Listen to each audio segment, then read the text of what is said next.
Hey guys, I want to show you guys a little trick I discovered in Minecraft Bedrock. This only works with actions and stuff or any prop, 3D prop on a add-on. So you can see I'm putting, oops, just try again. On one. Let me line this up and make sure I'm in the right spot. Let's see. Okay.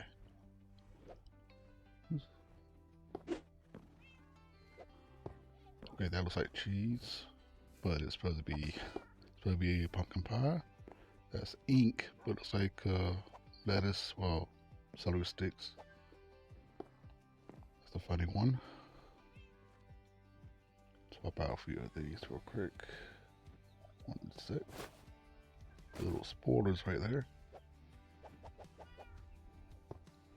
This also works with the glow berries also, but they glow. Now just so you know, this is with actions and stuff, and you do have to be in creative mode. This is for Bedrock Edition, not for Java. Java has the option to do invisible item frames. In this case, we're doing invisible armor stands. That's haystack or hay. Yeah.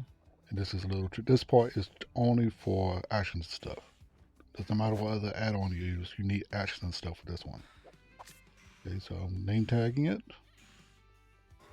And then I'm going to swap it out. I'll give it a thing. Then I'm just going to remove those and they drop down below the actual props. Because everything's on top is on a actual armor stand, they don't interact. But sometimes you can still swap them out like that. Sometimes you can't because they overlap, like I said. It's all armor stands, and this is how I'm doing it, okay? So I'm using a special name tag, and I'm also in creative mode. You do have to be in creative mode for this. Get some of these out of my way.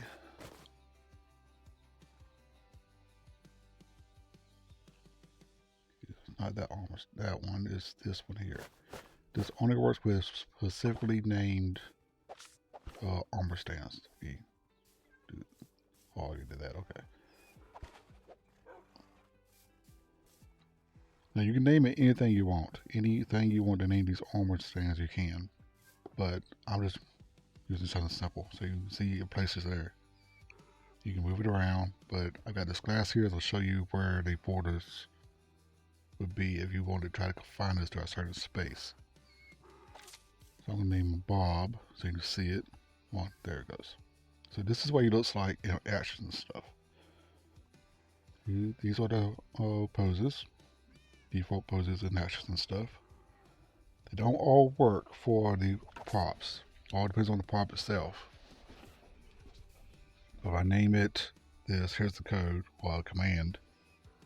You guys can see in these, of course, you have all these settings. Make sure you get a screenshot of this so you can actually get it. I'll try to put it inside the comments or the description for you. I named it invisible, or invis. And it's just a whole bunch of armor stands stacked on top of each other. Get this out of the way.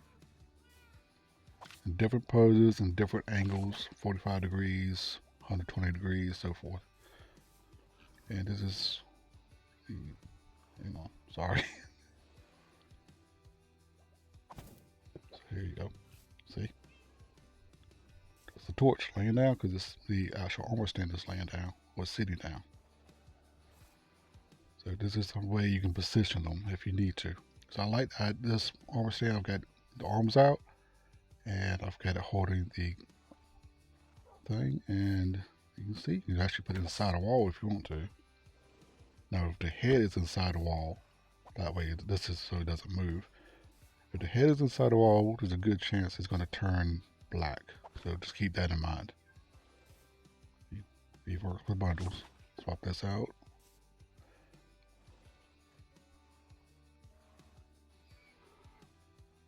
Now beds they don't quite work the way you hope. For some reason with the armor stand holds it's just default.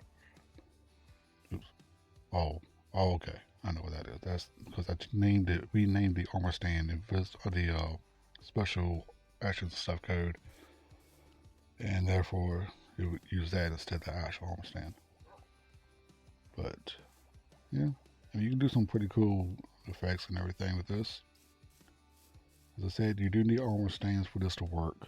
You need to set it to visible with a command code on a repeating command block. That's the only way it works, and it do need 3D props for this to actually look decent.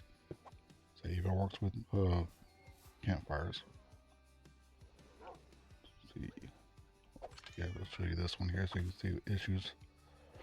See, the sitting position is out of sight. You can move it around, but it doesn't quite look like it's sitting. I mean, the sitting is actually not. It's just going through the floor because of the way it's set up in our actions and stuff. See.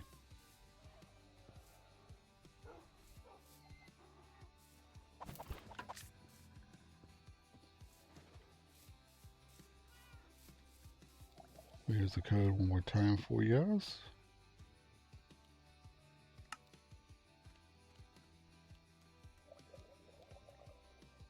And I believe that's it. Well, you don't know that's a spider watermark. Don't worry about that. Make sure it's not repeating, unconditional, and always active. That's the key thing. There's nothing else you have to worry about touching. Everything else is the same. Just keep on the first tick. But yeah, that's it. Hope it helps.